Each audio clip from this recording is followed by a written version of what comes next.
समंदर किनारे एक शांत गांव में एक प्रेग्नेंट लड़की मीरा रहती थी। एक शाम कुछ बदमाशों ने उससे गहने छीनने की कोशिश की। मीरा ने भागने की कोशिश की, लेकिन उन्होंने उसे धक्का देकर समंदर की तरफ फेंक दिया।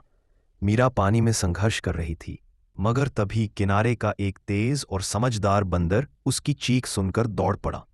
बंदर पेड़ से लंबी डाल तोड़कर पानी के ऊपर बढ़ाया और जोर जोर से आवाजें निकालकर मछुआरों को बुलाया।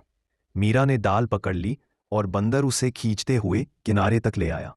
उतने में मछुआरे भी पहुंच गए और बदमाश भाग गए। मीरा ने बंदर को गले लगाकर कहा, तुमने सिर्फ मेरी नहीं, मेरे बच्चे। मंत्री नरेंद्र मोदी देश के एक सूखे दूर दराज रेगिस्तान क्षेत्र का दौरा कर रहे थे। सूरज आग की तरह तप रहा था, रेत के तूफान उठ रहे थे और दूर दूर तक पानी का नामो निशान नहीं था। वहां के लोग वर्षों से पानी की कमी से जूझ रहे थे। मोदी जी एक छोटे से गांव पहुंचे। वहां एक बूढ़ी महिला मिट्टी का घड़ा लेकर खाली कुएं के पास बैठी थी। उसने कहा, बेटा, हम दिन में कई बार यहां आते हैं, लेकिन पानी अब सिर्फ उम्मीद में बचा है। यह सुनकर मोदी जी कुछ देर चुप रहे। उन्होंने गर्म रेत की ओर देखा और बोले, समस्या कितनी भी बड़ी हो, समाधान उससे बड़ा होना चाहिए। उन्होंने तुरंत अधिकारियों को बुलाया और गांव वालों के साथ स्वयं रेत में कदम रखकर नई पाइपलाइन का रास्ता देखने लगे। लोग चकित थे। प्रधानमंत्री तपती रेत में उनके साथ चल रहे हैं। कुछ ही दिनों में वहां पानी की पाइपलाइन और सोलर वाटर पंप लग गए। पहला छींटा जब गांव के बच्चों के चेहरे पर पड़ा, सबकी आंखें चमक उठीं।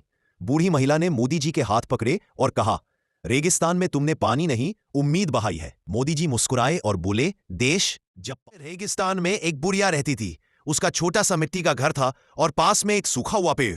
हर दिन वह अपनी छोटी मटकी लेकर दूर दूर तक पानी खोजने निकलती, पर मिलता कुछ नहीं। एक दिन उसे रेत में चमकता हुआ छोटा सा पानी का झरना मिला। उसने उसमें से बस थोड़ा सा पानी भरा और बाकी छोड़ दिया। अगले दिन जब वह लौटी तो झरना और बड़ा हो चुका था। लोगों ने पूछा, तुमने इसे छुआ क्यों नहीं? बुढ़िया हंसकर बोली, प्रकृति को लूट कर नहीं, बचाकर रखते हैं। रेगिस्तान में पहली बार हरियाली उगने लगी, क्योंकि बाद में बुढ़िया रोने लगी। आपने लाइक और सब्सक्राइब नहीं। गरीब गुड़िया थी जो फटे कपड़ों में एक पुराने घर के कोने में पड़ी रहती थी। कोई उसे हाथ तक नहीं लगाता था। एक दिन घर की छोटी बच्ची ने उसे देखा और प्यार से उठा लिया। उसने गुड़िया के कपड़े सीकर नए बना दी। अब वह गुड़िया सबसे प्यारी बन गई, क्योंकि किसी ने उसे फेंकने की चीज नहीं, बल्कि अपने दिल की जगह दी थी। और वो रोने लगी, क्योंकि आपने लाइक और सब्सक्राइब नहीं की। छोटा गरीब कुत्ता था जिसके कपड़े फटे हुए थे और पेट भूख से सूजा हुआ। वो हर दिन लोगों के घरों के बाहर बैठकर सिर्फ एक रोटी की उम्मीद करता। एक दिन एक बच्ची ने उसे देखा, उसके सिर पर हाथ फेरा और खाना दे दिया। कुत्ते की आंखों में चमक आ गई। उस दिन से वह बच्ची उसका परिवार बन गई। एक विशाल सुनहरे रेगिस्तान में टिको नाम का एक छोटा भूखा और थका हुआ कुत्ता भटक रहा था। जलती हुई धूप, उड़ती रेत और दूर दूर तक कोई पानी नहीं। टिको के पांव गर्म रेत से जल रहे थे, लेकिन वह रुकना नहीं चाहता था। उसके मन में एक ही उम्मीद थी, कहीं ना कहीं जरूर मदद मिलेगी। चलते चलते उसे एक छोटी सी पुरानी मिट्टी की झोपड़ी दिखी। टिको ने हिम्मत करके उसके पास जाकर हल्की सी आवाज में भौंक दिया। अंदर से एक बूढ़ा ऊंट चरवाहा बाहर आया। उसने टिको की हालत देखी और बिना देर किए उसे पानी दिया। टिको ने पानी पिया तो उसकी आंखों में चमक लौट आई। बूढ़ा आदमी मुस्कुराया और बोला, रेगिस्तान में दोस्त मिलना भी एक वरदान है छोटे। उसने कुत्ते को खाना दिया, उसे आराम करने के लिए जगह दी और उसके पैरों पर ठंडा पानी डाला। धीरे धीरे टिको ठीक होने लगा। अगले दिन से टिको चरवाहे के ऊंटों के साथ चलने लगा, रास्ता दिखाता, खतरे से बचाता और रात को पहरा देता। कुछ ही दिनों में टिको पूरा रेगिस्तान पार करने वाला बहादुर साथी बन गया। एक भटका हुआ कुत्ता अब किसी का परिवार बन चुका था।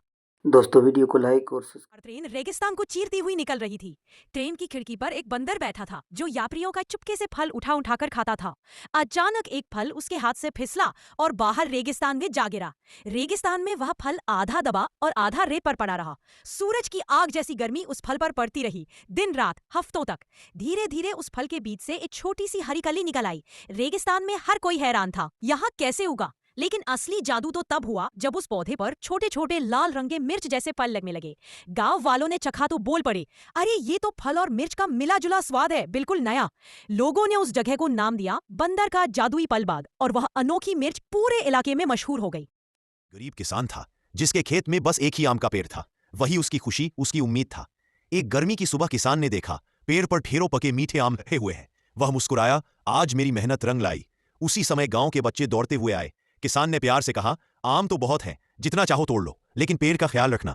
बच्चों ने खुशी खुशी आम खाए और जाते जाते बोले, चाचा, आपका पेड़ सबसे अच्छा है क्योंकि इसमें मिठास के साथ आपका प्यार भी है। किसान ने आसमान की ओर देखकर कहा, पेड़ फल से नहीं, नेकी से बड़ा होता है। ऐसा गरीब कुत्ता था जिसके कपड़े फटे हुए थे और पेट कई दिनों से खाली। वह सड़क पर लोगों के पीछे पीछे चलकर बस थोड़ा सा खाना ढूंढता। एक दिन एक छोटा बच्चा उसे देखकर पास आया और अपने टिफिन से रोटी निकालकर उसे खिला दी। कुत्ते की आंखों में चमक आ गई। उस दिन के बाद बच्चा रोज उसे खाना लाने लगा। धीरे धीरे कुत्ता मजबूत, खुश और लोगों का प्यारा बन गया, क्योंकि थोड़ी सी दया ने उसकी पूरी जिंदगी बदल दी। देरे तजब्ती हार्ट। रेगिस्तान में ब्रूनो नाम का एक बहादुर कुत्ता भटक रहा था। धूप इतनी तेज थी कि रेत भी आग जैसी लग रही थी। ब्रूनो पानी ढूंढते ढूंढते एक बड़े रेतीले पत्थर के पास पहुंचा। अचानक उसे एक हल्की सी सरसराहट सुनाई दी। वहां एक काला सांप रेत में फंस गया था। गर्मी से उसका शरीर कमजोर हो गया था और वह हिल भी नहीं पा रहा था। ब्रूनो पहले तो डर गया, लेकिन फिर उसे लगा ये भी एक जान है, इसे मदद चाहिए। ब्रूनो ने सावधानी से अपने पंजों से रेत हटाई और पास रखे सूखे पत्तों की छाया सांप पर कर दी। फिर वह दूर से थोड़ा सा पानी ढूंढ लाया और धीरे से सांप के पास रखा। कुछ देर में सांप को ताकत वापस आने लगी। वह ब्रूनो की ओर देखने लगा, लेकिन हमला नहीं किया। बदले में उसने अपनी फुफकार से रेत में एक सुरक्षित रास्ता दिखाया, जहां ब्रूनो को एक छोटा सा पानी का गड्ढा मिल गया। ब्रूनो ने सांप की जान बचाई और सांप ने ब्रूनो की। रेगिस्तान में लिली नाम की एक छोटी सफेद बिल्ली रहती थी। तेज धूप, गर्म हवा और चारों तरफ सिर्फ रेत, कहीं भी हरियाली का नाम नहीं। लेकिन लिली का दिल बड़ा था। उसे हमेशा लगता था कि अगर यहाँ पेड़ होते तो ये जगह भी किसी बगीचे जैसी बन सकती है। एक दिन उसे रेत में एक छोटा सा सूखा बीज मिला। उसने उसे उठाया, अपने पंजों से रेत में एक छोटा गड्ढा खोदा और प्यार से बीज को उसमें लगा दिया। रोज सुबह वह दूर से पानी ढूंढकर लाती और उस बीज पर गिराती। धीरे धीरे वह बीज अंकुर बन गया। लिली ने कभी उम्मीद नहीं छोड़ी। कुछ ही महीनों में वहां एक छोटा सा हरा पेड़ उगाया। लोग हैरान थे, इतने गर्म रेगिस्तान में पेड़। फिर लिली ने और बीज इकट्ठे किए और कई जगहों पर पेड़ लगाने लगी। समय के साथ वहां एक छोटा सा हरा जंगल बन गया, जिससे जानवरों को छाया और पानी मिलने लगा। फिर बिल्ली रोने लगी क्योंकि आपने लाइक और सब्सक्राइब नहीं किया। सबको समझ आया? एक छोटी सी बिल्ली